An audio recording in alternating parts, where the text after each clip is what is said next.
네, 기도하고 시작하겠습니다. 주님 감사합니다. 저희들 잠시 쉬는 시간을 가지고 다시 주님 앞에 모였습니다. 하나님 이 시간 함께하여 주시고 성령으로 동행하여 주셔서 우리가 공부하는 이 모든 지식들이 우리 주님의 일을 하는 데 귀하게 쓸 수 있도록 붙들어 주시옵소서. 마치는 시간까지 주의 성령께서 함께 하심을 믿사오며 감사하며 예수님의 이름으로 기도하옵나이다. 아멘. 네, 잘 쉬셨습니까? 우리 이제 그러니까 종교와 문명은 한 몸이다. 한 몸인데, 그래서 동양에는 동양 종교에 입각한 동양 문명이 있었고, 서양에는 서양 종교, 이게 이제 기독교가 태어나고 그 성장해 온 곳이 지금 서양이기 때문에, 그래서 기독교에 입각한 기독교 문명이 있었다 그런 얘기죠. 그런데 지금 이 서양의 기독교가 동양에 전해지면서 발생한 현상이 무엇인가? 우리 돈은 계속 동양의 것을 고집을 하고 우리의 것을 믿고, 문명만 동양 문명보다 서양 문명이 월등하니까 서양 문명만 서양 거를 받아들이고, 종교는 동양의 것을 그대로 지키겠다라는 입장이 태어나게 됐다 그런 얘기예요. 생겨나게 됐다. 이해가 되시죠? 여기까지. 그래서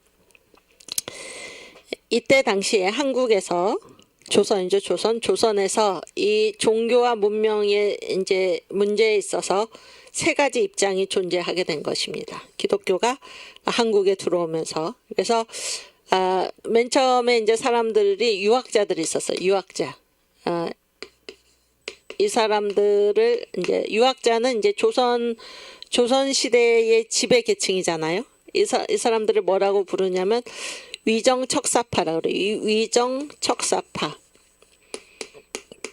위정척사파 또는 척사위정파 이렇게 부르는데, 위는 이제 지킨다 그런 얘기예요. 지킨다. 정통을 지킨다. 정통이 무엇입니까? 정통이 뭐예요? 유교죠, 유교. 정통을 지키고, 척은 배척한다. 사가 뭐예요? 간사한 종교. 기독교죠. 이들의 입장에서는 간사한 종교. 그러니까 정통을 지키고 간사한 것, 이교, 기독교를 배척한다. 이거를 이제 위정척사파라고 그러는데, 이 위정척사파의 입장은 뭐예요? 종교를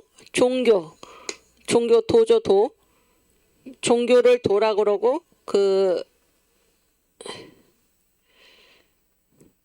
종교를 도라 그러고 그 문명을 기라고 그러는데, 한문으로. 근데 이 위정척사파의 입장은 도도 동양의 것, 그 다음에 문명도 동양의 것. 그래서 서양의 것은 다 간사하다 이런 입장이에요. 그러니까는 종교와 문명은 둘 다 우리는 동양의 것을 지키겠다. 이게 위정척사파입니다. 이들의 입장은 동도동기예요. 동도동기. 그래서 종교도 문명도 동양의 것이다. 이렇게 되는 것입니다. 그 다음에 또 한 부류는 개화파가 있었어요. 개화파는 이 지식인들, 양반들 중에서 우리도 서양처럼 어떻게 해야 돼? 근대화해야 된다. 문명, 서구 문명을 받아들여야 된다. 그런 사람들이에요. 근데 이제 그 정도 이 개화파의 입장에 서 있었는데, 이들의 입장은 뭐예요? 여기 막 이정척사파가 막 반대하고 그러니까, 또 이들의 이제 입장은 도는 그대로 우리는 동양의 것을 지키겠다. 그러나 문명은 봐라. 일본도 서양 문명을 받아들여 가지고 저렇게 막 우리나라를 침략하고 청나라를 막 공격하고 그러지 않나? 그러면서 서양 문명이 뛰어나다 그런 거예요. 그래서 도는 우리의 것을 지키되 문명은 서양의 것을 받아들인다. 이게 이제 개화파의 입장이었습니다. 개화파. 이해가 되시죠? 그러면은 여기서는 뭐예요? 여기서는 도하고 기, 종교하고 문명이 둘 다 동양의 것으로 일치가 되잖아요. 종교와 문명이 일치가 되는데 이 개화파의 입장에서는 종교하고 문명이 서로 동과 서로 분리가 되는, 나뉘어지는 거예요. 그런 입장이 생겨났다 그런 얘기예요. 이해가 되시죠? 그 다음에 기독교인들이 있었어요. 기독교인들은 뭐 예수를 믿는 사람이죠. 그러니까 도가 어디의 것이에요? 서양의 것이죠. 서양의 것이고 문명도 어디의 것입니까? 기독교 문명을 그대로 받아들인다. 그래서 도도 서양의 것, 문명도 서양의 것. 그래서 예수 믿게 돼가지고 예수를 믿게 되었기 때문에 그 생활이 다 바뀌는 거예요. 이 정직한 거죠. 그래서 이렇게 세 가지 입장으로 나뉘어졌다 그런 얘기예요. 이게 이제 종교와 문명과의 관계를 어떻게 보느냐에 따라서 종교도 동양의 것, 문명도 동양의 것. 이게 동도동기라고 그러는데 이게 위정척사파의 입장이었다. 전통적인 유학자들의 입장이에요. 그러니까 서양은 다 배척한다 그런 얘기고, 그 다음에 개화파 지식인들, 개화파의 입장은 도는 우리 것을 그대로 믿되 문명만은 서양의 것을 받아들인다. 이걸 동도석이라고 그래. 동도석이. 이런 입장이 생겨났고, 그다음에 이제 기독교인들, 우리는 그 유교 믿지 않겠다. 우리는 불교 믿지 않겠다. 우리는 뭐야? 예수를 믿겠다. 도도 서양의 것. 그래서 예수 믿고 그 삶의 변화가 일어나는 거. 문명도 서양의 것. 이거를 서도석이라고 합니다. 이해가 되시죠? 무슨 얘기인지. 그래서 종교와 문명과의 관계에서 종교와 문명은 한 몸이다. 문명은 한 몸이다. 같이 간다.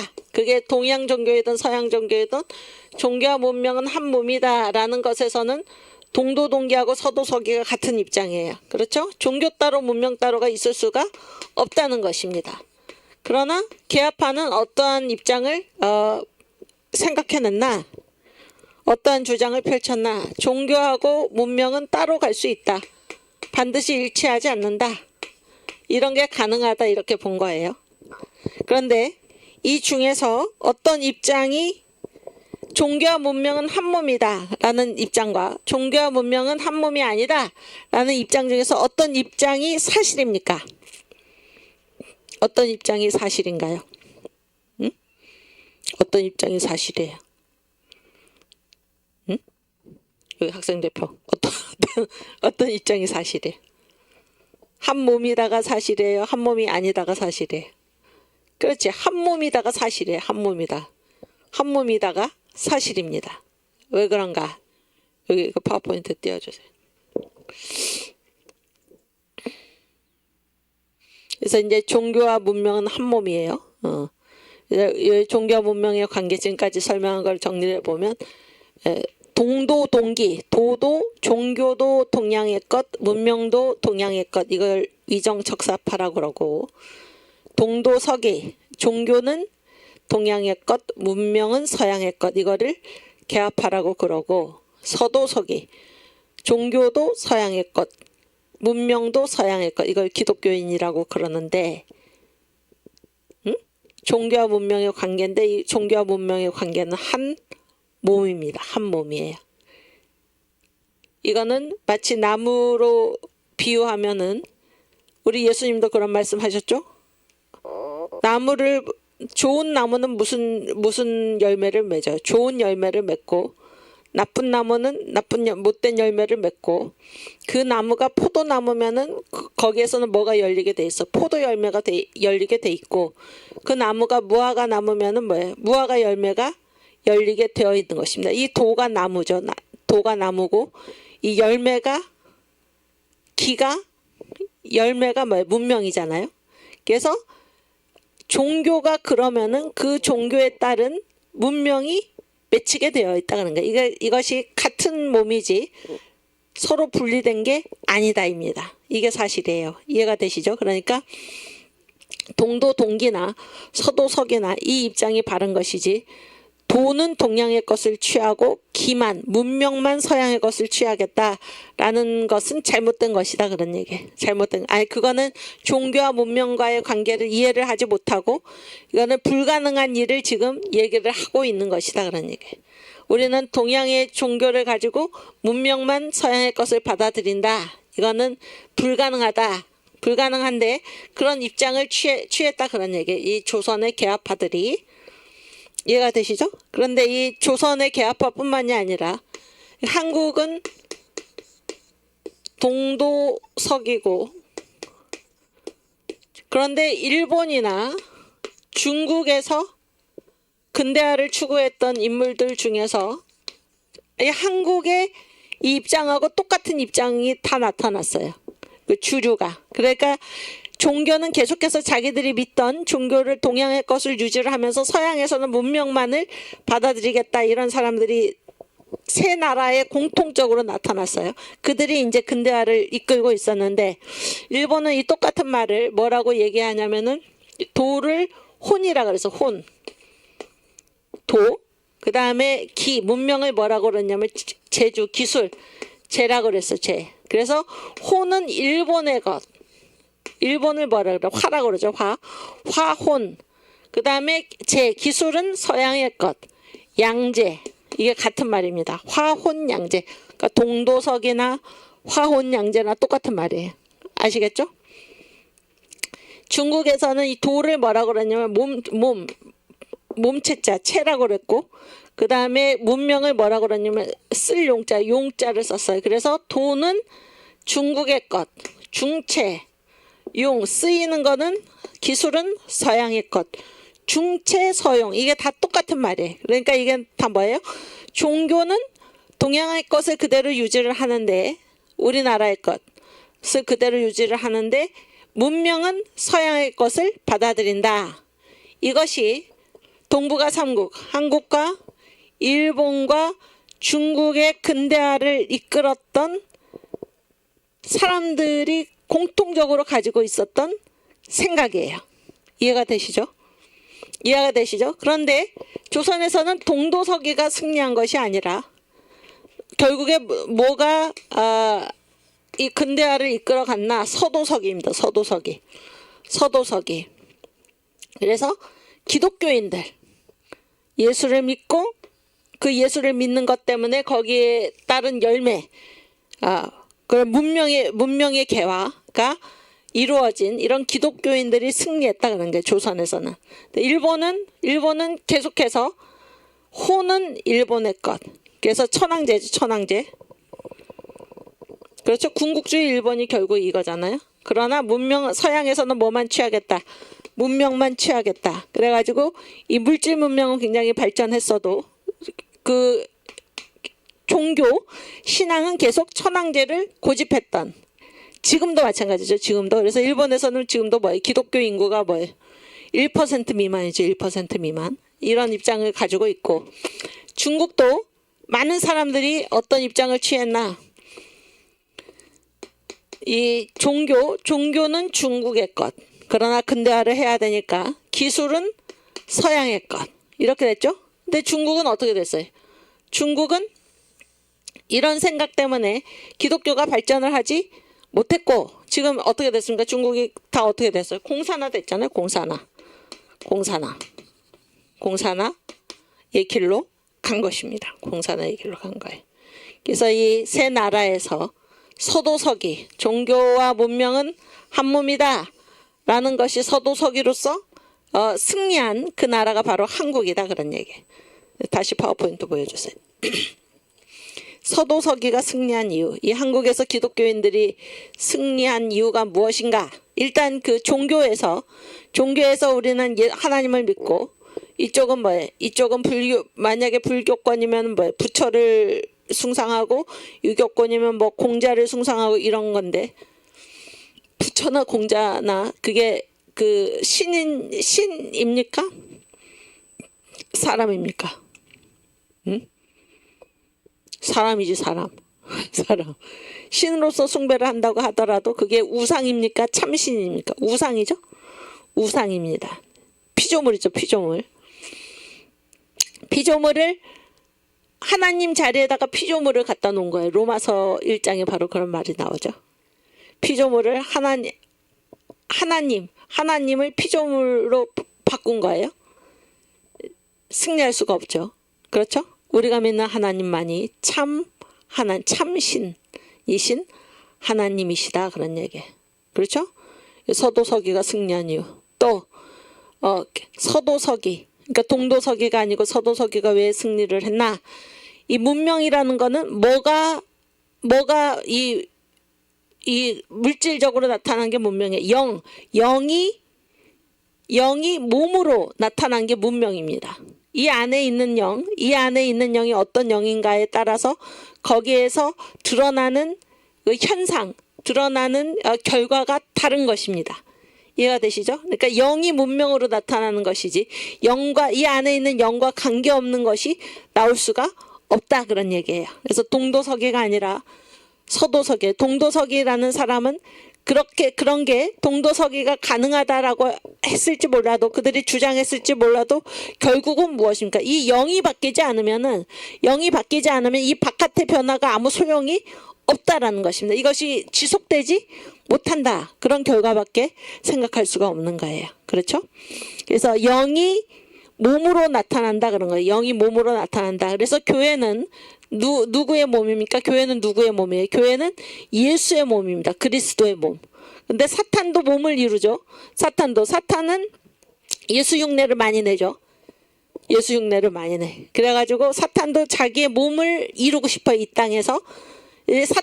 사탄이 주로 몸을 이루는 그런 그 도구가 무엇입니까? 3대 도구가 있는데 정치와 종교와 문화입니다. 정치와 종교와 문화, 풍속, 이런 것이 바로 사탄의 몸입니다. 그러나 이 세상에서 그리스도의 몸은 무엇이 유일합니까? 바로 교회입니다.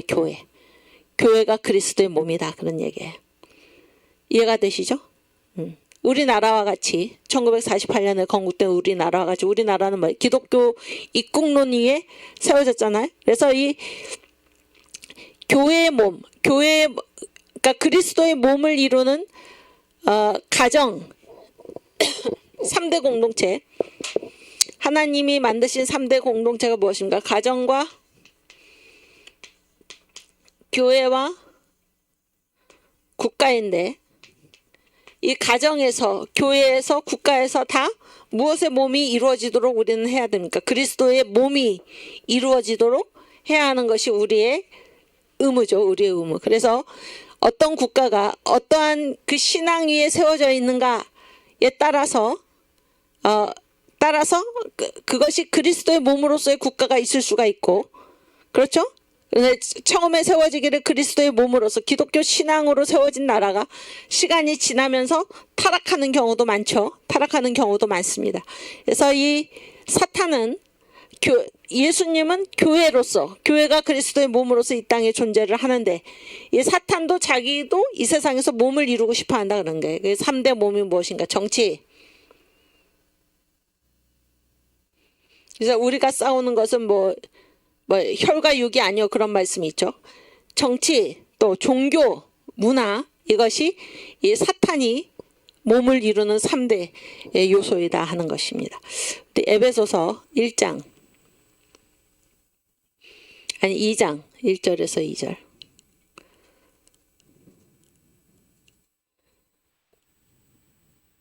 너희의 허물과 죄로 죽었던 너희를 살리셨도다. 그때 예수 믿기 전에 너희가 그 가운데서 행하여 이 세상 풍속을 좇고, 풍속이 뭐예요? 문화죠, 문화. 종교. 공중의 권세 잡은 자를 따랐으니, 이 세상 풍속이 누구를 따르는 거예요? 공중의 권세 잡은 자, 사탄이죠. 권세 잡은 자를 따랐으니 곧 지금 불순종의 아들들 가운데서 역사하는 영이라. 이렇게 제가 이렇게 지나놓고 보면은 이 문화가 이제 얼마나 이게 음란한지, 그러니까 아주 되게 이제 뭐 성적으로 뭐 이렇게, 그래서 그 어린 아이들한테도 한 뭐 몇십 년 된 것 같아요.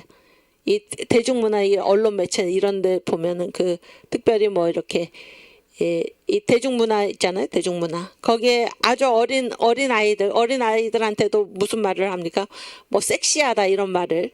그러니까 이게 다 뭐예요? 이게 다 사탄의 문화 아닙니까? 사탄의 문화. 그 언어 자체가 그런 말을 막 퍼뜨리는 거죠. 그런 말을 다 퍼뜨리는 거예요. 그래서 사람을 바라보는 그 기준이 무슨 섹시하다든지 뭐 성적으로 어떻다든지 그런 얘기를 무슨 어린아이한테 무슨 그런 말을 씁니까? 그런데도 그것을 당연하게 생각하고 사람들의 기준이 다 그렇게 돌아가는 것이 바뀌는 것이. 그러니까 이 언어를 굉장히 혼란하게 이 사탄이 만들어내는 것입니다. 그러니까 사탄이 몸을 이루는 것이 문화와 종교와 정치이다. 이게 전 목사님이 하신 말씀인데 성경 말씀에 따른 거죠. 굉장히 중요한 요소입니다. 그래서 문화를 통해서 종교를 통해서 정치를 통해서 사탄이 자기 몸을 이룬다라는 사실을 우리가 아는 것과 알지 못하는 것은 굉장히 다른 것입니다.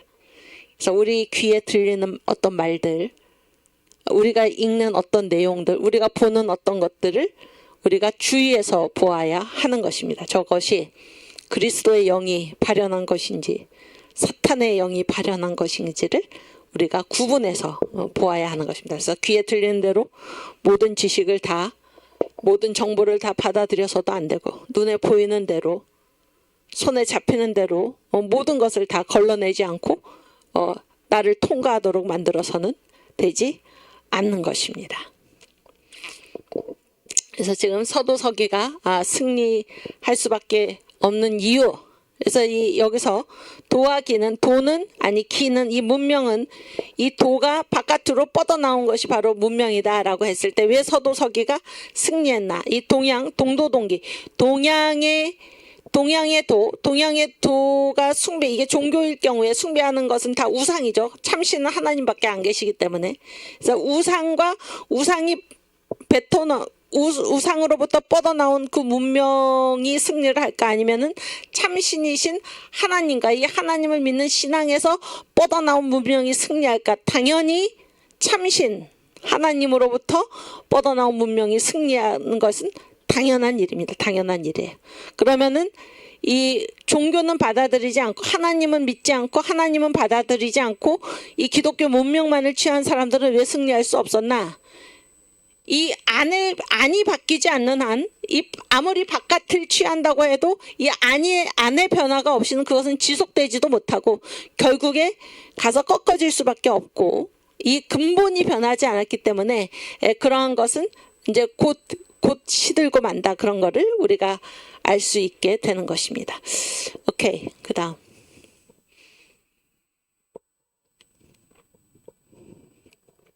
그 다음은 이제 한국의 근대화를 가져온 것이 바로 교회이다라는 얘기인데, 이제 네비우스 선교 방법론, 네비우스 선교 방법론이 무엇인가? 네비우스는 사람 이름이에요. 사람 이름인데 이 네비우스 선교사는 중국에서 활동하던 선교사예요. 중국에서 활동하던 선교사인데, 이제 우리나라의 선교사들이 언제 처음 만나요? 알렌이 1884년에 들어오고 언더우드 아펜젤라 등이 이제 1885년에 들어왔죠. 알렌은 뭐 의료 선교사고 이제 언더우드가 이제 목사 선교사인데, 특별히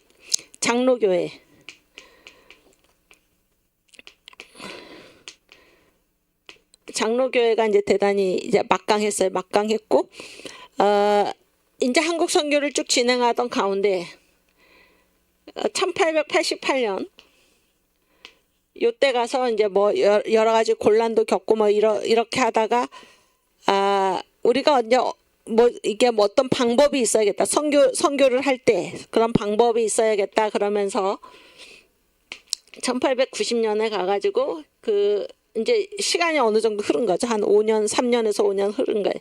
그래서 1890년에 중국에서 활동하던 네비우스 선교사가 있었어요. 네비우스. 존 네비우스, 이게 사람 이름이에요. 존 네비우스 선교사 부부를 초청을 했어요. 한국으로 초청을 해가지고 이들이 어떤 식으로 선교를 했나 그 방법을 들은 거예요. 네비우스 선교 방법을 들은 거예요. 그래서 이 네비우스가 알려준 그 선교 방법을 그대로 또 하지 않고 이것을 확대해가지고 이제 한국에서 채택하게 되는데, 이 방법을 채택한 교파가 장로교회하고 감리교회가 한국에서 그 당시에 가장 큰 교파였는데, 장로교회는 이 네비우스 선교 방법을 채택을 한 것입니다. 그리고 이 네비우스 선교 방법을 채택한 이 장로교회, 여기서부터 뭐가 이루어졌냐면 한국의 근대화를 가져온 것이 바로 무엇인가, 이 네비우스 선교 방법. 그리고 장로교회가 채택한 이 네비우스 선교 방법 확대 채택, 여기서부터 한국의 근대화가 이루어지게 됐다라는 얘기를 지금부터 하려고 합니다. 이해가 되시죠? 네비우스 선교 방법입니다. 그래서 그 내용을 보면, 네, 띄워주세요. 그래서 이제 우리 교재 오늘 이 내용은, 오늘 이 1895년의 한국교회의 내용은 이 12장, 13장에 이제 해당이 되는데 10가지예요, 10가지. 첫째, 그러니까 이제 누구를 대상으로 선교를 할 건가? 그랬을 때 상류 계급보다는 근로 계급을 상대로 해서 전도하는 게 좋다, 그런 얘기예요. 이해가 되시죠? 상류층보다는 누구를 대상으로? 근로계급, 근로층을 대상으로 전도하는 게 좋다. 여러분 생각하시기에 상류층한테 복음을 전하는 것이 쉽겠습니까? 아니면은 이 근로계층, 하류층이죠. 근로계층한테 복음을 전하는 것이 쉽겠습니까? 어떤 게 쉬울까요? 누가 복음을 더 잘 받아들일 것 같습니까? 응? 어려운 질문이죠. 누가 복음을, 이게 이제 그 서양에서 다른 문명권에서 지금 선교사들이 와가지고 복음을 전하잖아요. 복음을 전하는데 이 상류층한테 복음을 전하는 것이 더 받아들이기 쉽겠습니까? 아니면은 근로층한테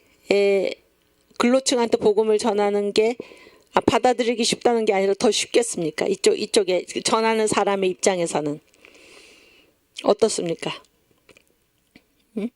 그 카톨릭 교회 있잖아요. 카톨릭 교회의 이제 수도회 중에서 이 선교를 전문으로 하는 수도회를 예수회라고 그래요. 예수회. 근데 이 예수회가 이 동양에서 뭐 중국이나 이런 일본이나 여기에서 이제 그 채택한 선교 정책은 누구를 대상으로 하냐면 상류층을 대상으로 하는 거예요. 상류층. 왜냐하면 동양은 무슨 사회인가?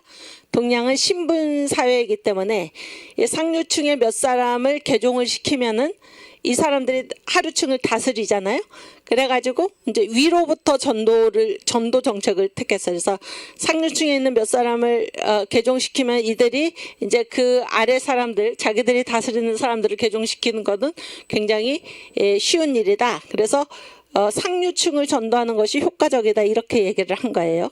예수의 선교사들. 그리고 실제로 그렇게 했고 그런 선교 정책을 채택을 한 것인데, 우리나라에 온 개신교 선교사들은 정반대예요. 상류 계급을 전도하는 게 아니라 근로 계급을 전도하는 게 좋다.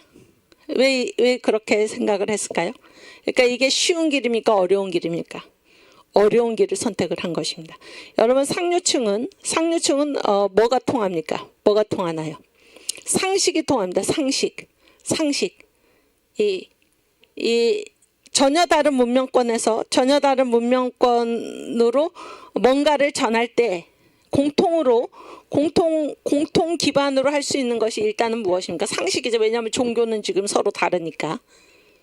그렇죠? 이성, 상식, 이런 것들을 이제 어떤 공감대로 사용할 수가 있습니다. 근데 상류층은 배우는 사람들이다 보니까는 그런 것이 이제 가능한 대상인데, 그런 것이 가능한 대상인데, 이 근로계급 하류층은 뭐예요? 전혀 배우지 못한 그런 사람들일 경우에는 말이 통하기가 어렵다 그런 얘기예요. 그러니까 이쪽에서 저쪽으로 신앙의 문제로 다가가는 것이 아니라, 전도라는 것은 맨 처음에 이제 인간의 어떤 공통적으로 갖고 있는 이성을 통해서 다가간다고 했을 때는, 그런 차원에서 본다면은 상류층이 쉽지 근로층이 쉽지 않다라는 거예요. 그러니까 한국에 온 선교사들은 굉장히 어려운 길을 선택을 했다 그런 얘기예요. 그래서 상류층 몇 사람 전도하는 게 아니라 근로층의 특징은 뭐예요? 다수죠, 다수.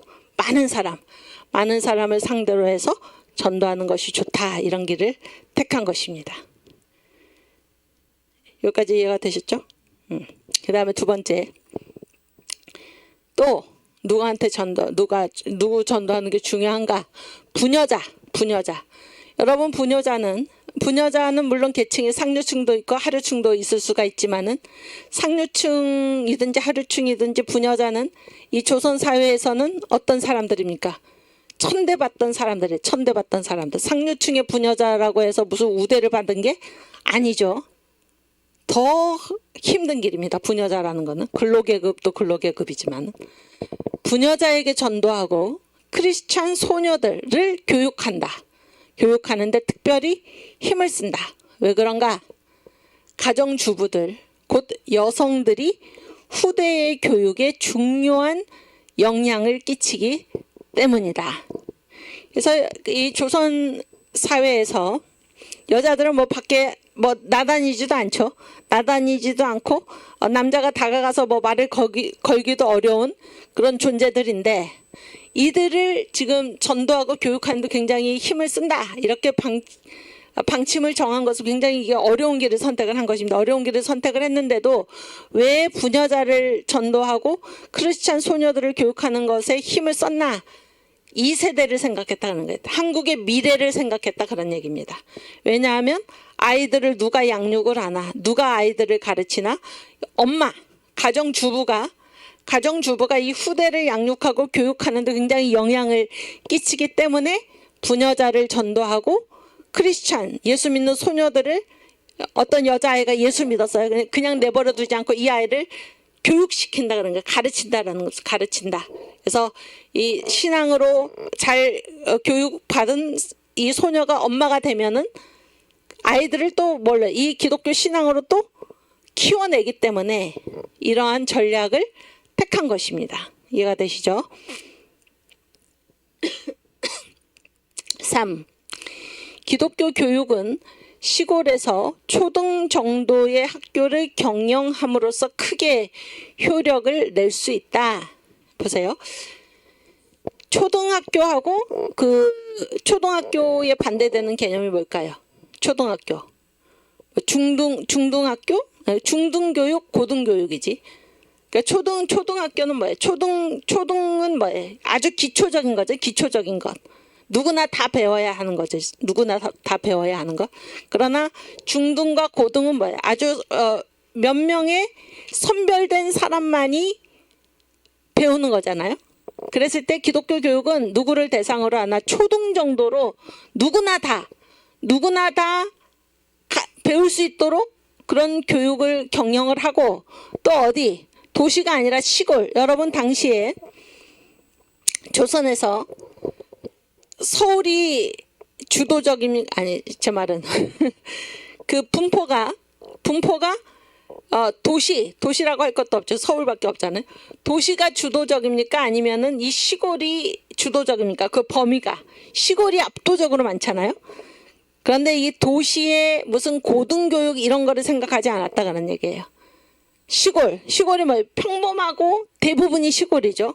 그러니까 평범한 이 대부분의 사람들이 사는 이 시골에서 또 교육의 정도도 기초적인 것을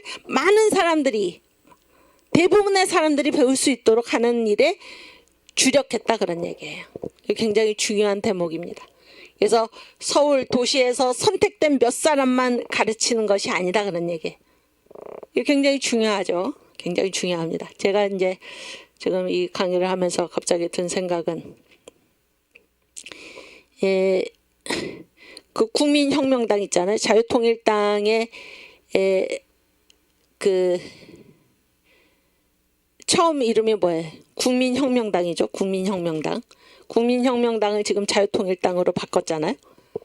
물론 이제 그 이전에 기독자유통일당, 또 그 이전에 이제 쭉 당이 이어져 오지만은 지금 2020년 선거에서 그때 우리가 기독자유통일당이었죠. 그때 기독자유통일당이었는데 그 선거를 치르고 나서 이제 그때 전 목사님은 감옥 가 계시고 그랬을 때 이제 국민혁명당을 2021년 6월인가 제 기억으로 5월 31일인가 그때 국민혁명당을 창당을 했습니다. 그러니까 물론 그 이전부터 있어온 정당이지만은 창당이라는 말을 쓸 정도까지 굉장히 이제 새롭게 출발을 했는데 그때 이제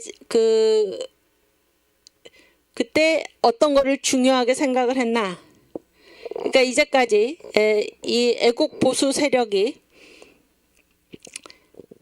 그러니까 열심히 운동을 하고 나서 보면은 열심히 애국 활동을 하고 온갖 굳은 일을 다 하고 나서 보면은 그 지금의 국민의힘과 같이 이러한 전혀 나라를 살리는 일에 아무 일도 하지 않은 자들이 국회에 우리가 정당이 없기 때문에 그런 자들이 국회에 들어가 가지고 고생은 애국 세력이 죽도록 하고 나라를 겨우 살려놓으니까 나라를 살리는 일에 전혀 해보지도 않은 아무것도 안 한 자들 또 지금과 같은 경우는 이념이 거의 저쪽에 그 좌파에 가까운 그런 자들 또 이번에 한동훈과 같이 완전히 이 애국 보수 세력을 이제 이렇게 괴멸시키는 이런 쪽으로 우리를 다 버리고 뭐 중도에서 저쪽 좌파에서 사람들을 영입해오는 이러한 물 상식의 정도가 아니라 이러한 것을 방지하기 위해서 우리가 스스로 우리도 정당을 갖춰야 된다. 그렇게 해서 국민혁명당 그때 창당했을 때 이제 우리의 정신이 그랬다 그런 얘기. 그랬을 때 거기에서 중요한 것은 무엇인가? 다수 우리 숫자가 많잖아요. 이 다수가 조직화되어 있는 것 그게 중요하다. 그런 정신이 그때 있었는데 그러니까 여기서 지금 힘이라는 것은 숫자가 뭐예요? 숫자. 이 다수를 조직하는 게 굉장히 중요하다 그런 얘기. 이때 선교사들이 서울에서 몇몇 사람의 선별된 몇몇 사람의 고등교육 이런 거를 목표로 하지 않고 나라 전체를 차지하는 시골에서 아주 기초적인 교육 모든 사람이 다 해당되는 초등 정도의 학교를 경영하는 것 그래서 이들을 교육시키는 것을 왜 중요하게 생각했나? 그러니까 조직에서 소수의 선별된 사람의 문제가 아니라 이 다수의 조직화된 그러한 사람들 그게 굉장히 중요하다 그런 얘기잖아요.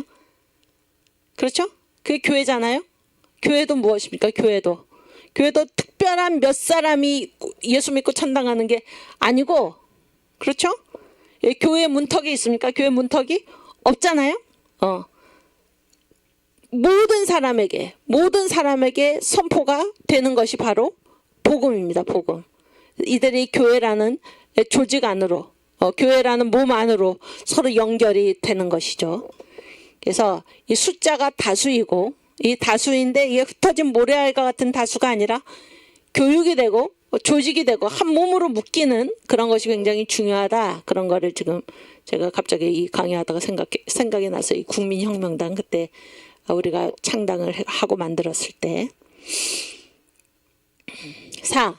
장차 한국인 교역자도 결국 이런 곳에서 배출될 것이다. 이 점을 유의한다. 그래서 이게 왜 중요한가 하면은 아까 제가 네비우스 선교 정책은 장로교가 주로 채택을 했고 감리교회는 다른 길을 갔다 그랬는데 감리교회는 서울 그러니까 도시죠. 도시 그리고 고등교육 이런 거를 많이 생각을 했습니다. 많이 생각을 해서 그러니까 이제 어떤 이렇게 우리가 교회사를 쭉 보면은 어떠한 어떤 안 좋은 일이 일어났는가? 그러니까 이런 것을 바라고 이제 교회에 들어온 사람들이 많았다는 거야. 이런 것을 바라고.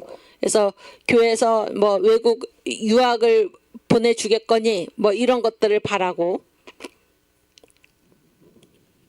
감리교는 이제 그러한 정책으로 갔다 그런 얘기예요. 그랬을 때 아까도 얘기했지만은 한국교회 교세의 3분의 2, 크게는 5분의 3이 서북 장로교회, 감리교회. 감리교회는 굉장히 교세가 장로교회에 비해서는 대단치 않았어요. 별 볼 일이 없었어요. 감리교회가 한국의 양대교회 그러면 장로교회와 감리교회다라고 하는데 해방 전에 있어서 이 감리교회는 지금도 마찬가지죠. 장로교회에 비해서 교세가 별 볼 일 없는. 그러니까 서북 지역의 장로교회 하나가 한국교회 전체 교세의 3분의 2, 5분의 3을 차지했고 서북 지역 감리교회를 포함해서 나머지 한국의 서북 장로교회를 뺀 나머지 모든 교회를 합쳐야 3분의 1 정도였으니까 무엇이 한국의 근대화를 이끌고 한국 선교에서 크게 승리를 했나? 바로 이 네비우스 선교 정책을 채택한 장로교회가 바로 한국의 근대화를 이끌었다라고 지금 얘기를 하고 있는 거예요. 아시겠죠? 그 다음 5. 사람의 힘만이 사람을 개종시키는 것이 아니다. 하나님의 말씀이 하신다. 따라서 될수록 빨리 완전하고도 명료하게 번역된 성서를 이들에게 주도록 한다. 이게 굉장히 놀라운 고백이죠. 그러니까 사람의 힘이 개종시키는 게 아니고 뭐가 한다는 거예요? 하나님의 말씀이 하신다. 하나님의 말씀. 하나님의 말씀이 하는 거니까 하나님의 말씀은 다 뭘로 어떻게 기록이 된 것입니까? 성령의 감동으로. 그러니까 하나님이 하시는 것이지 하나님의 영, 하나님의 말씀이 하시는 것이지 사람의 힘으로만 사람을 개종시키는 게 아니다 그런 얘기예요. 이게 장로교 이 네비우스 선교 정책 확대해서 채택한 이 장로교 선교사들이 본 깊은 아주 놀라운 뜻이 여기에 있다 그런 거예요. 아까 예수의 선교사들은 왜 상류층을 상류계층으로 접근해 가지고 그 밑에 이 사람들을 개종시킴으로써 그들이 다스리고 있는 사람들 전체를 변화시킨다. 왜 그런 방법을 채택했나? 그거는 뭐예요? 완전히 이제 이성적인 판단이죠. 이성적인 판단. 그런데 우리나라에 오신 선교사들을 왜 근로계급을 상대로 했나? 쉬운 길을 버리고, 그러니까 여기에서도 이 말이 연결이 되는 거예요. 사람의 힘으로 해서 사람이 생각을 해가지고 이런 방법이 통하지 않겠나? 라는 것이 아니라 사람의 힘으로만 사람을 개종시키는 것이 아니라 하나님의 말씀이 하시기 때문에, 그래서 그가 상류계층이든지 근로계층이든지 하나님의 말씀이 전파가 되면은 그 말씀이 사람을 변화시킨다. 이런 생각을 가졌기 때문에 어려운 길, 근로계층, 다수의 무식한 이 사람들, 더 무식한 부녀자들 이런 길을 선택하지 않았나. 그러니까 하나님의 말씀의 위력을 믿었기 때문에 그런 생각을 하게 됩니다. 그래서 중요한 게 뭔가 빨리 완전하고 명료하게 번역이 된 한국말로 번역이 된 성경을 주는 게 필요하다 그런 얘기예요. 6번 모든 종교서적, 신앙서적이죠. 모든 종교서적은 외국말을 조금도 쓰지 않고 순 한국말로 쓰여지도록 한다. 그렇죠? 그래서 많은 사람들이 읽고 바로 깨달을 수 있도록 아주 중요하죠. 이게 시골 정도의 초등학교 정도의 교육을 경영한다. 여기 다 통하는 얘기입니다. 7번 진취적인 교회는 자급하는 교회가 되어야 한다. 자급이 뭐예요? 자급이 무엇입니까? 자기가 쓸 것을 누가 공급을 하는가? 자기가 공급을 하는 거죠. 그러니까 감리교회나 이런 데 보면은 또 다른 외국의 많은 경우를 보면은 선교사들한테 뭔가 기대고 선교사들이 뭔가 베풀어 주기를 바라는 이러한 경향이 굉장히 많았는데 이 네비우스 우리나라 장로교회에서 선택한 이 네비우스 확대 선교 정책의 특징, 가장 큰 특징 중에 하나가 뭔가 하면 바로 자급이에요. 3자죠. 3자.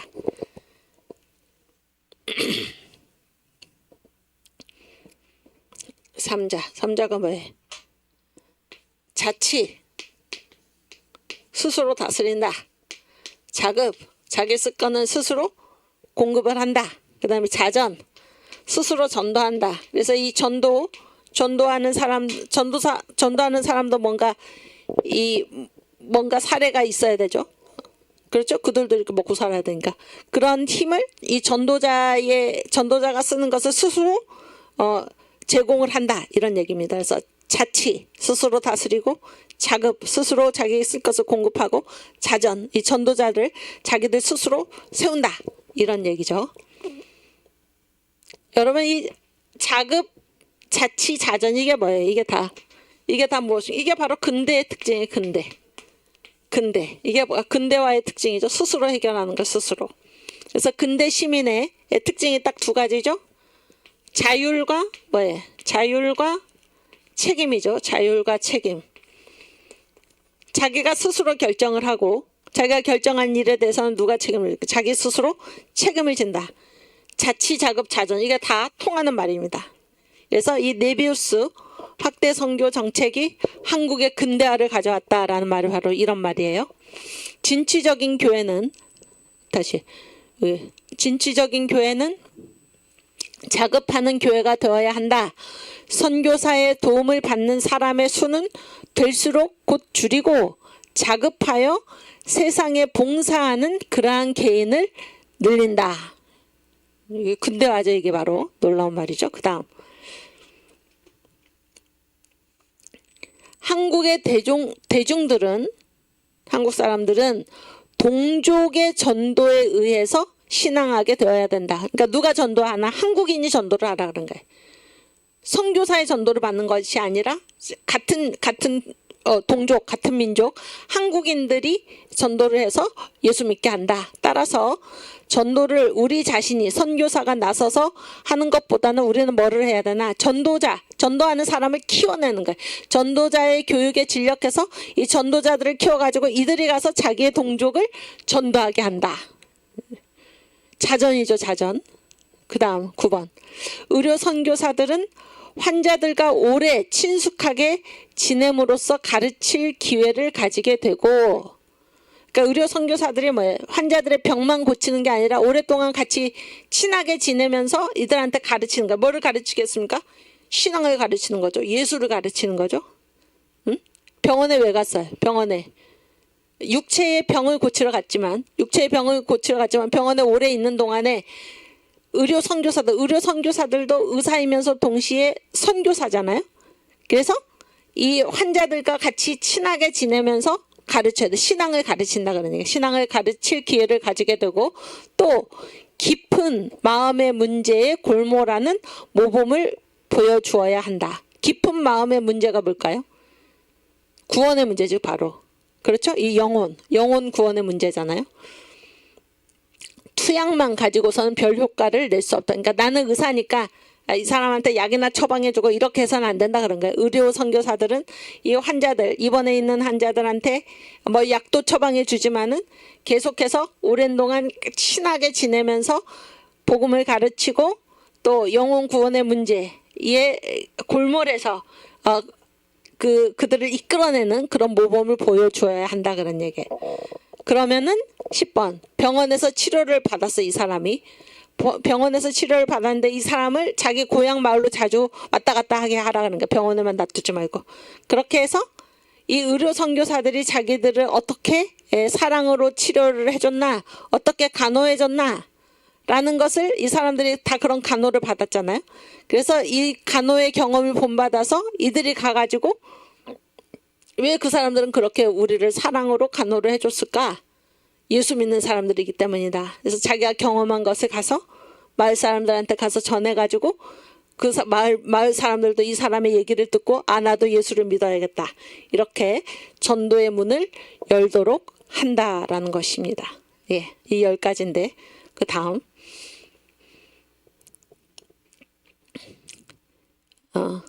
간단하게 얘기하면 첫째 근로계급을 전도한다. 두 번째 부녀자를 전도하고 크리스찬 소녀를 교육을 한다. 세 번째 시골 초등 정도의 학교를 경영한다. 네 번째 한국인 교육자들도 여기서 배출한다. 다섯 번째 완전 명료하게 번역된 성경을 주어야 한다.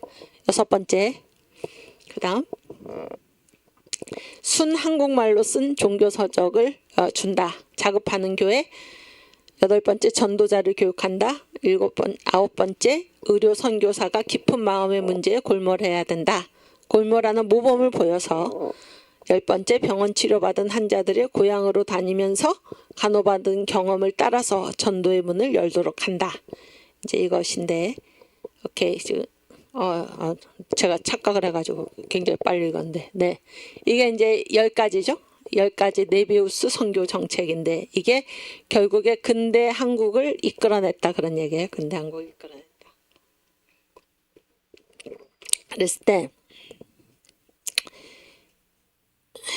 이 10가지 중에서 아까 얘기했지만 근대화라는 거는 뭐예요? 근대화라는 거는 아주 진취적인 스스로 서고 스스로 자립,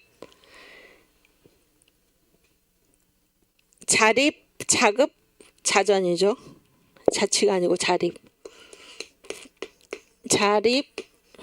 자급, 자전.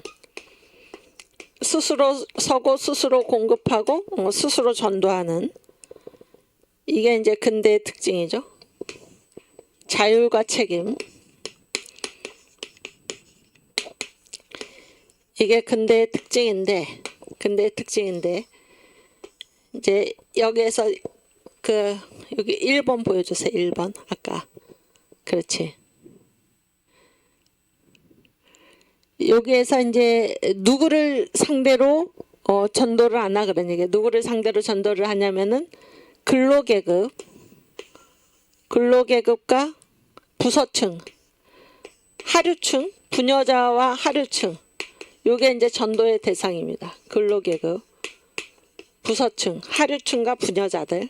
여러분 이 근로계급이나 하류층과 부녀자들은 이 근대 자립, 자급, 자전 그리고 자유가 책임 이게 근대의 특징인데 이러한 것과 이게 어울립니까? 어울리지 않습니까? 하류층과 근로계급이 다 하류층이죠. 부서층이라는 것은 부녀자와 서민층이다 그런 얘기예요.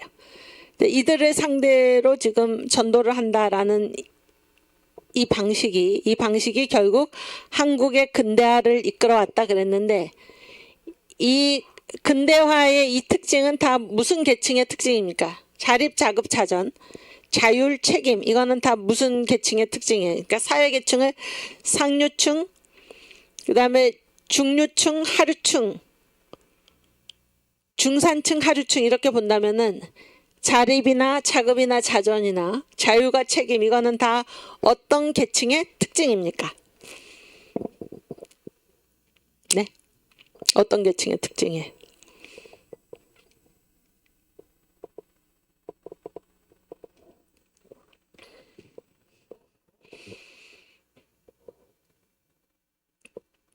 여기 채팅창에 대답 좀 올려보세요. 어떤 스스로 서고 스스로 공급하고 스스로 전도하고 자기 할 일은 자기가 스스로 결정하고 결정에 대한 책임도 자기가 지고 이런 거는 그 사회의 상류층과 중류층과 중산층과 하류층 중에서 어떤 계층의 특징이냐 그런 말이에요. 이런 거는 중산층이에요. 중산층. 그래가지고 여기 보세요. 이게 상류하고 하류는 통하는 데가 있어요. 통하는 데가 있고 이 중류층의 특징인데 중산층이지 중산층. 중산층의 특징이 바로 이것인데 여기 보세요. 그러니까 이제 저쪽은 남미나 아프리카나 이쪽에는 뭐가 많아요? 카톨릭 교회가 많죠. 카톨릭 교회가 많은데 이 카톨릭 교회의 주요 그 계층은 이 사회 계층을 이렇게 나눴을 때 카톨릭 교회의 주요 계층은 상류층과 하류층이 많습니다. 상류층은 워낙 숫자가 항상 적으니까 상류층과 하류층이 많은데 개신교회의 주요 계층은 이 중산층이에요. 중산층이 많아요. 여기는 중산층. 그게 특징입니다. 그게 특징인데 우리나라에 오신 선교사들 다 개신교 선교사들이죠. 개신교 선교사들인데 중산층한테 중류층한테 지금 복음을 전하지 않고 어디다가 전했나? 하류층한테 전한 거예요. 하류층한테 전하면서 뭐를 생각했냐면 근대화 어떻게 이 한국의 복음을 전하고 이 한국을 보다 더 나은 사회로 근대 사회로 자기들이 자기들의 출신 국가 미국과 같이 이러한 근대화된 그러한 사회로 가게 할 것인가라고 했을 때 중산층이 아니라 근로계급 부서층 여기에다가 복음을 전했다는 거예요. 이들을 상대로 모순이죠? 모순입니다. 뭐 상류층을 가르친 것도 아니고 중류층을 가르친 것도 아니고 숫자의 대다수를 차지하는 하류층과 근로계급을 전도를 해가지고 이러한 사회로 나아가고자 했다 그런 얘기예요. 이게 모순이잖아요. 왜냐하면은 이 근대화의 주요 계층은 중산층이에요. 중산층. 이해가 되시죠? 이 모순을 어떻게 해결할 수 있을까요? 이게 전혀 모순된 것인데 이게 굉장히 모순된 것인데도 이들한테 전도를 했다는 거예요. 이들한테 전도를 하면서 이러한 상태를 꿈꾼 것입니다. 어떻게 그게 가능할까요?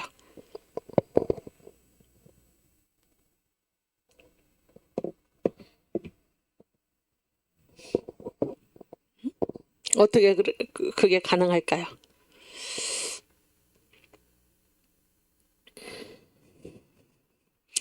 이게 뭐예요? 이게 바로 뭡니까?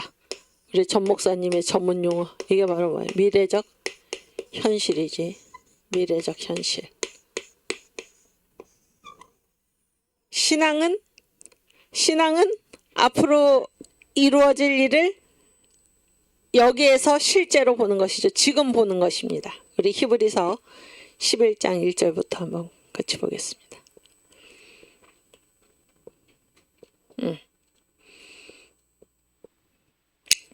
믿음은 바라는 것들의 실상이요 보지 못하는 것들의 증거니 선진들이 이로써 증거를 얻었느니라. 그래서 믿음이라는 것은 뭐예요? 이게 바라는 것은 시간으로 봤을 때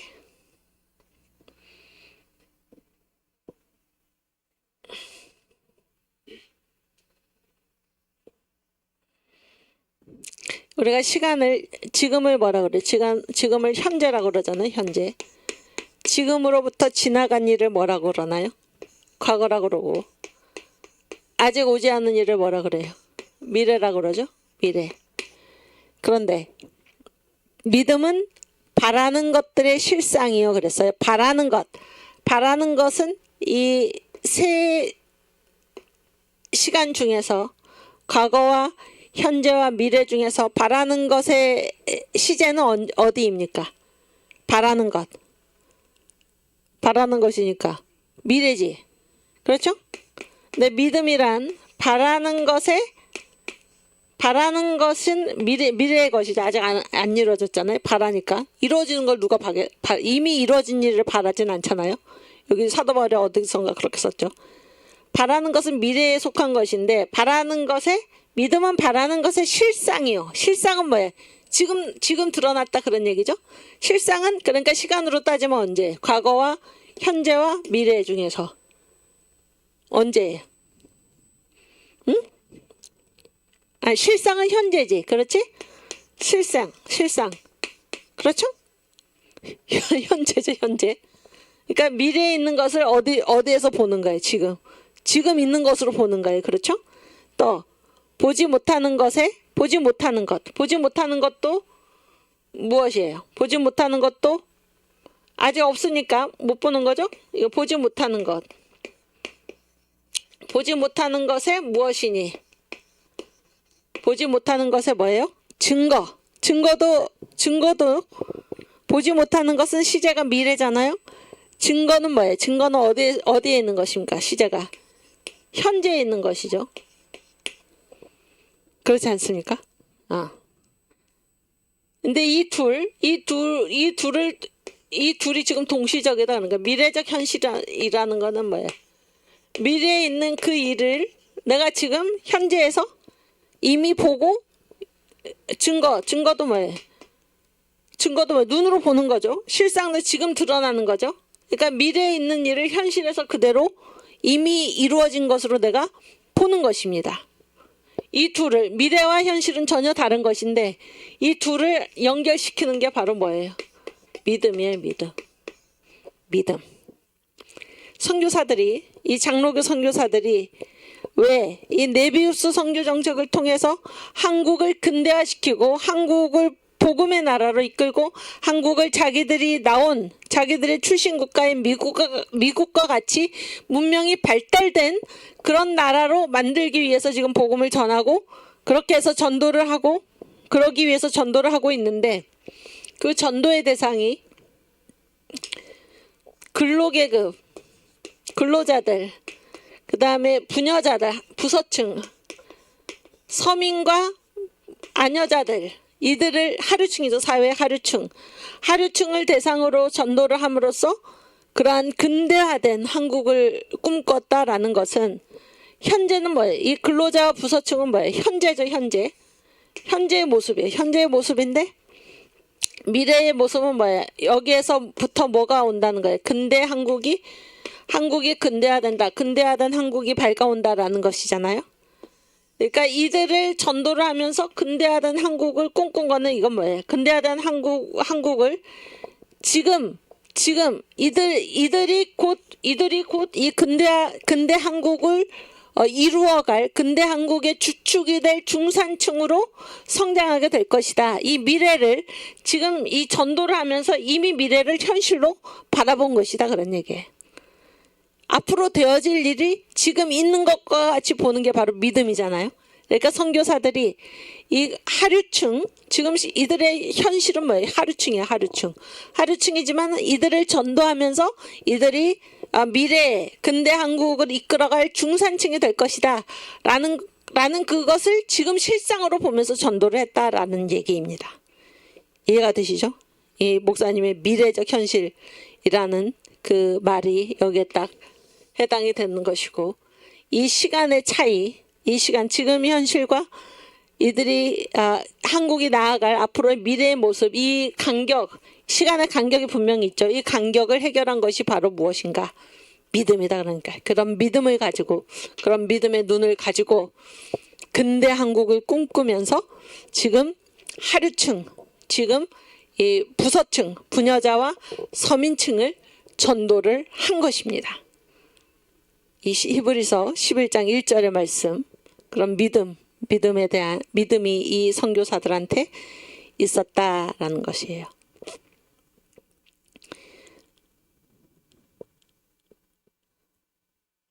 오케이, 우리 히브리서 11장 1절 말씀 다시 한번 읽겠습니다. 믿음은 바라는 것들의 실상이요 보지 못하는 것들의 증거니 선진들이 이로써 증거를 얻었느니라. 아멘. 오케이.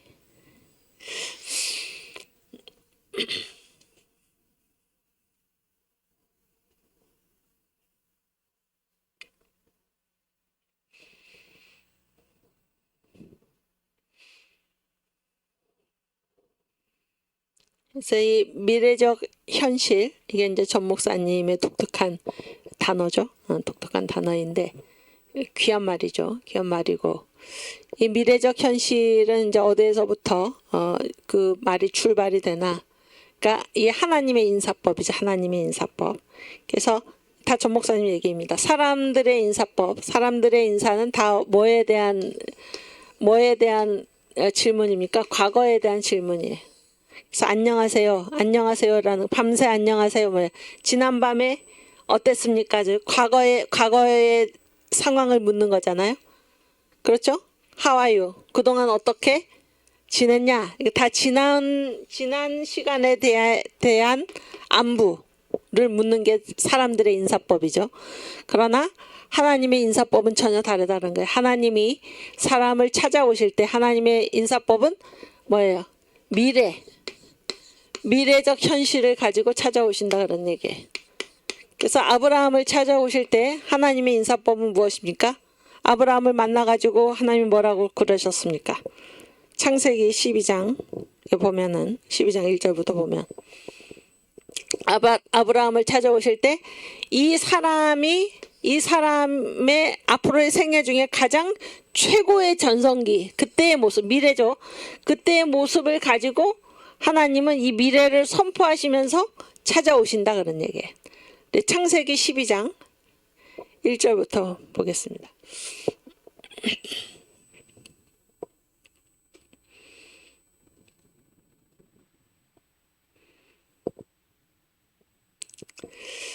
여호와께서 아브라함에게 이르시되 너는 너의 본토 친척 아비집을 떠나 내가 내게 지시할 땅으로 가라. 2절 내가 너로 큰 민족을 이루고 내게 복을 주어 내 이름을 창대케 하리니 너는 복의 근원이 될지라. 너를 축복하는 자에게는 내가 복을 내리고 너를 저주하는 자에게는 내가 저주하리니 땅의 모든 족속이 너를 인하여 복을 얻을 것이니라. 아멘. 이게 뭐예요?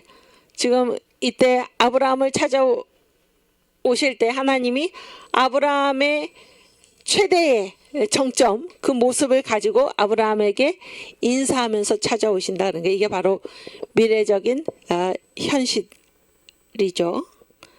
오케이, 또 그 기드온을 찾아오셨을 때 하나님이 뭐라고 그러셨나요? 기드온을 찾아오셨을 때 큰 용사여 이렇게 말씀하시면서 기드온을 찾아오셨고, 그렇죠? 이거 뭐 미래적 현실이죠. 미래적 현실. 이게 하나님의 인사법입니다. 또 베드로를 이제 예수님께서 처음 만나셔가지고 뭐라고, 너는 앞으로 뭐가 된다고 말씀하셨나요? 사람을 낚는 어부가 되리라.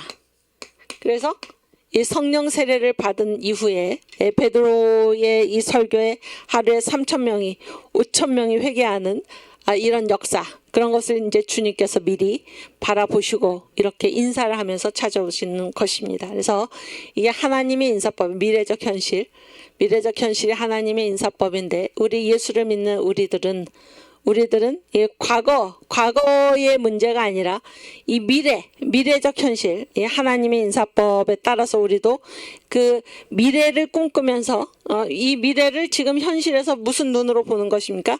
신앙의 눈으로 보는 것입니다. 신앙의 눈으로 그런 인사, 하나님의 인사법을 이제 우리가 늘 생각을 해야 하는 것입니다. 그래서 우리도 이 하나님의 인사법에 따라서 하나님께서 우리에게 펼쳐주시는 미래를 꿈꾸면서 그것을 이 현실에서 선포할 수 있는 그러한 사람들이 되기를 바랍니다. 선교한국도 이제 마찬가지죠. 선교한국도 앞으로 우리나라는 선교한국이 될 것이다. 이것이 하나님께서 이승만 대통령을 통해서 이 나라를 건국하실 때 우리의 사명이 어디에 있나, 그때 전체가 그 지도 한번 찾아주세요. 그 이승만 거기에서 그 1948년 지도, 건국 당시의 지도. 그렇죠? 근데 이제 저쪽에 우리나라 찾으셨나요? 한반도 전체가 파란 게 아니고 남한의 남쪽에만 파란 이 대한민국 자유민주주의 국가죠. 다 이렇게 공산화 되어가고 있던 그때 당시에 대한민국만은 공산국가로 건국되지 않고 자유민주주의 국가로 건국된 그 사명이 무엇인가? 그 사명이 무엇입니까? 예수한국, 복음통일 이루어서 선교한국의 사명. 그래서 주님께서 선택하신 두 민족이 있다고 그러죠. 두 민족. 그래서 하나는 예수님의 초림을 위해서 선택된 민족이 바로 유대인들이고, 예수님의 재림, 예수님은 이 땅에 반드시 다시 오시죠. 초림으로 끝나는 게 아니죠. 반드시 재림, 이 땅에 다시 오시죠. 그래서 예수님의 재림을 위하여, 그 준비를 위하여 예수님이 이 땅에 다시 오시기 전에, 이방인의 때가 끝나기 전에, 예수님이 다시 오시면 이방인의 때가 끝나잖아요. 이방인의 때가 끝나기 전에 이방인들의 대대적인 회개가 일어날 터인데, 그 일을 준비하는 국가로서 선택한 나라가 뭐예요? 그 일을 준비하는 국가로서 선택한 나라가 바로 한국이다 그러냐, 한국. 그래서 이 1948년에 다 이 신생국가들은 대부분 공산국가들로 세워졌는데 다 공산화로 붉게 물들어가던 그때 어떻게 이 대한민국만이 자유민주주의 국가로서 그렇게 세워지게 되었나? 바로 이 선교한국의 사명을 감당하게 하시기 위함이다 라는 것을 우리가 생각하게 됩니다. 한국의 미래적 현실은 바로 이 선교한국이 선교한국. 그래서 이 선교한국의 사명을 감당하기 위해서는 지금 우리가 얘기한 대로 이 나라가 저 북한 체제로 넘어가는 것을 우리가 막아내고 반드시 예수한국, 복음통일, 자유통일을 이루어야 할 것입니다.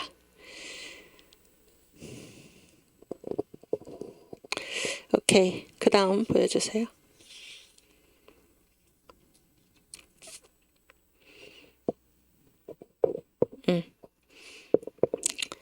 그 다음에 이 1895년의 한국교회를 지금 우리가 말하고 있는데, 그러니까 1895년의 한국교회를 다루기 전에 우리가 다룬 것이 무엇인가 하면 1885년 선교 초기의 한국교회죠. 그런데 이제 1895년의 한국교회의 특징이 무엇인가? 그러니까 한국 근대 한국으로 넘어가는 그런 빛나는 첫날이었다. 이게 지금 1895년 한국교회의 특징입니다. 그래서 복음이 전해주고 한 10년 정도 지난 때에 이때 이제 어떤 일이 있었나? 그러니까 괴질이 뭐예요? 괴질. 전염병이죠. 전염병을 치유를 했고, 그다음에 백정을 해방시키고, 그다음에 무당 미신에서의 해방. 그렇게 해서 이제 우리 교재 민경배 교수님, 민경배 총장님께서 쓰신 이 교재에서 바로 이 세 가지 사실을 들어서 괴질을 병이죠, 병. 괴질을 치유하고 백정, 신분제죠. 백정을 해방시키고 또 무당 미신, 영의 문제, 무당 미신에서 해방한 이날이야말로 한국 근대사의 빛나는 첫날이 아닌가 이렇게 얘기를 하고 있습니다. 그래서 이 괴질 치유라는 거는 1894년에 일어난 전쟁이 뭔지 아십니까? 바로 청일전쟁이죠. 청일전쟁. 청나라하고 일본이 우리나라에 와가지고 전쟁을 벌인 것이죠. 이 동학난을 이제 진압하기 위해서 우리 스스로의 힘으로 하지 않고 대원군은 청나라를 불러들이고 민비는 일본을 불러들여가지고 이 두 나라가 이제 이 한국에 와서 싸운 것이잖아요. 비참한 상태. 그런데 이제 이 전쟁이 끝나면은 반드시 뭐가 돌게 돼 있습니까? 전염병이 돌게 돼 있죠. 그래서 전염병이 돌았어요, 그때. 전염병이 돌았는데 이때에 한국에 이제 그때 당시에 지배계층이 양반이잖아요. 양반들까지 이 지배계층은 한 나라를 짊어지고 이끌고 나간다. 그랬을 때는 그 각오가 다른 보통 사람들과는 전혀 다르잖아요. 근데 한 나라의 지배층인 이 양반층까지도 염치도 없이 양반이 가장 중요하게 생각하는 게 뭐예요? 염치죠. 염치 체면. 염치도 없이 자기 가족 중에서 자기 식구 중에서 병에 걸린 사람들 살아있는데도 갖다가 버린 거예요. 돌보지 않고. 이런 비참한 그런 현실이죠. 양반들이 그 정도였으니까 보통 그 일반 서민들 하류층은 말할 것도 없고. 그런데 이들이 갖다 버린 그 자기 살아있는 사람을 갖다 버린 거예요.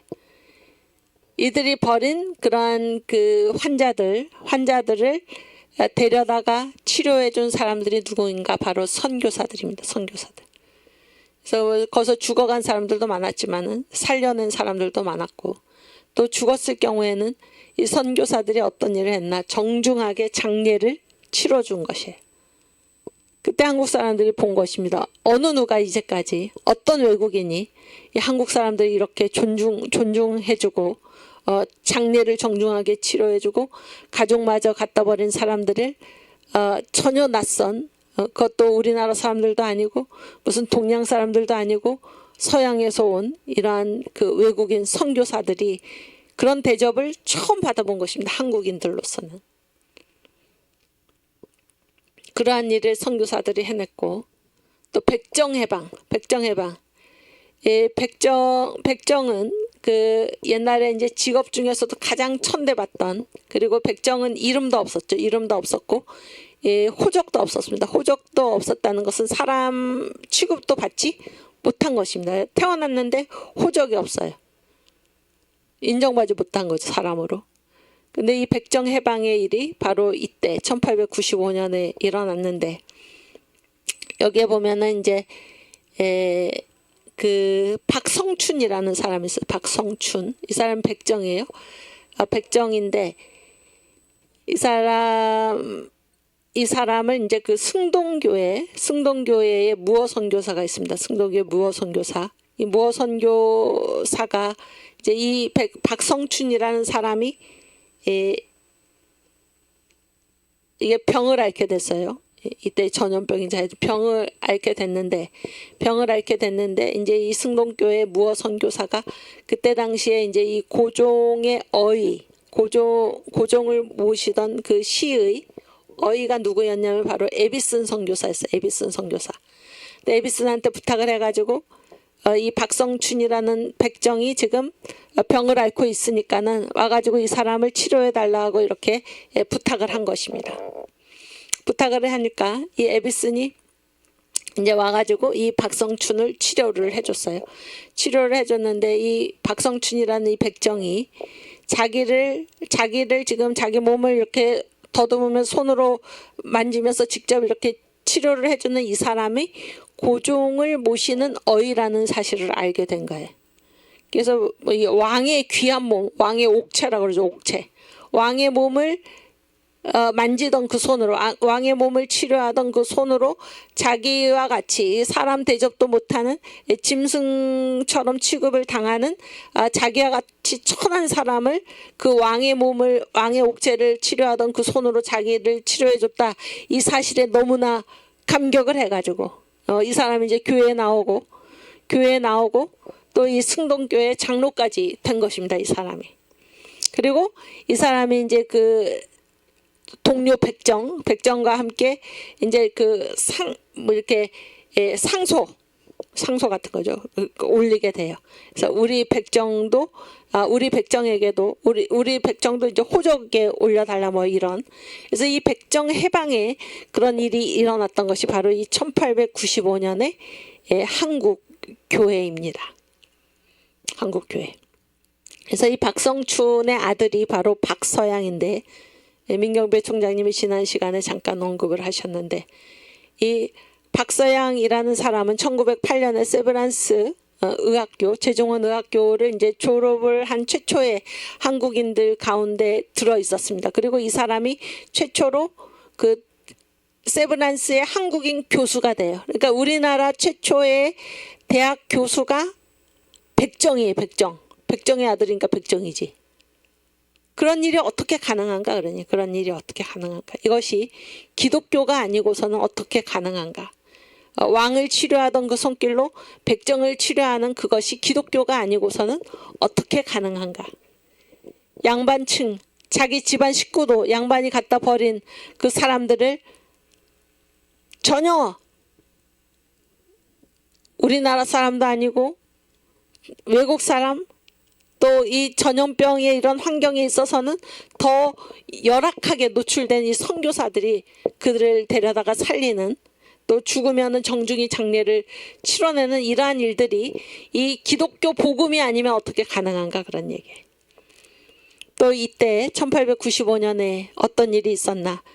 이 한국을 괴롭히던 이 무당과 미신, 무당굿 이런 것에서 해방시키는 그러한 일이 이때 일어났는데, 거기에 이제 한국을 가난에서 구해내다 그러면서 통계를 보면 1897년에 선교사들이 낸 통계에 이런 게 있어요.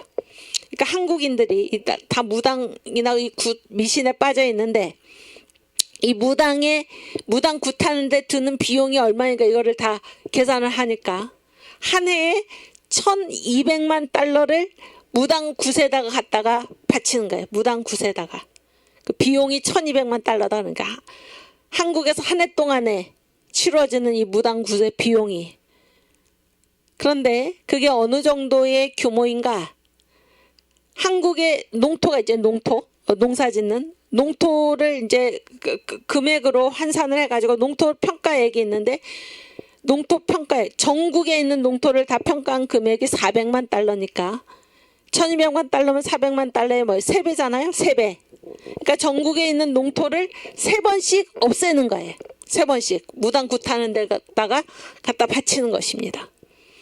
또 정부의 1년 예산, 1년 세입이 452만 달러예요. 그때 당시에. 이것도 거의 3번씩 정부 예산을 3번씩 어디다 갖다 바쳐요? 무당 굿하는 데다가 갖다 바치는 이러한 나라였어요. 이러한 나라. 그러한 나라에서 이 무당 미신 이런 것을 없앤 이것이 선교사들의 공헌인데, 그러면은 이것은 단순히 무슨 미신에서의 해방이 아니라 이 미신 때문에 이런 나라, 그러니까 농토를, 전국에 있는 농토를 3번씩이나 무당 굿하는 데 갖다 바치고 정부의 1년 살림을 3번씩이나 무당 굿하는 데 갖다 바치는 이런 나라가 가난하지 않을 수가 없죠. 가난하지 않을 수가 없습니다. 그래서 무당을 물리치고 미신을 물리친 이 선교사들의 이 일은 단순히 이것이 어떤 미신을 없앤 그런 일에서 그친 것이 아니라 한국을 가난에서 구해낸 그러한 일로 연결이 된다, 그런 얘기예요. 제가 그 밑에 써놓은 거는 이 1925년에 조선, 이때 이제 일제 시대니까 우리가 일본의 식민지로 있을 때 우리나라는 없어졌던 그때인데, 이 식민지 조선에 그때 당시에 이 나라를 병들게 한 그것이 무엇이냐면 술과 담배. 식민지 나라도 없잖아요. 나라도 없는데 이 조선 사람들이 1년에 술에다가 얼마를 썼나? 2억 원. 그때 당시의 돈으로 2억 원이나 되는 돈을 술에다가 탕진을 하고, 그 가난한 조선이 담배에 쓴 돈이 7천만 원이에요. 7천만 원. 합치면 2억 7천만 원이지. 2억 7천만 원을 술과 담배에다가 썼다, 그런 얘기예요. 그런데 그때 교육비, 자녀들을 가르치는 교육비가 얼마였나? 1000만 원밖에 안 됐어요. 1000만 원. 그러면은 그때 조선 사람들, 나라도 없는 이 사람들, 자기 자식보다 자기 자녀 가르치는 것보다 술과 담배를 27배나 더 사랑을 했다, 이런 거예요.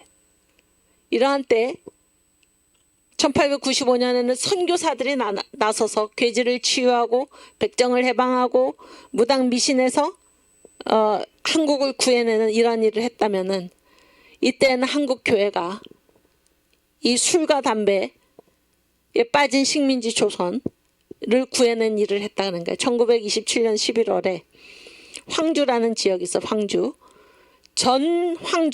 전체의 주일학교 연합대회를 벌이면서 5일 동안 순회 돌아다니면서 선전을 한 거예요. 선전을 했는데 특별히 11월 3일에는 1200명, 대단한 숫자죠. 그때 당시로서 1200명이 참가를 해서 주마정벌, 주마는 뭐예요? 술마기, 술마기라고 불렀어. 주마정벌, 정벌이 뭐예요? 없애는 거죠.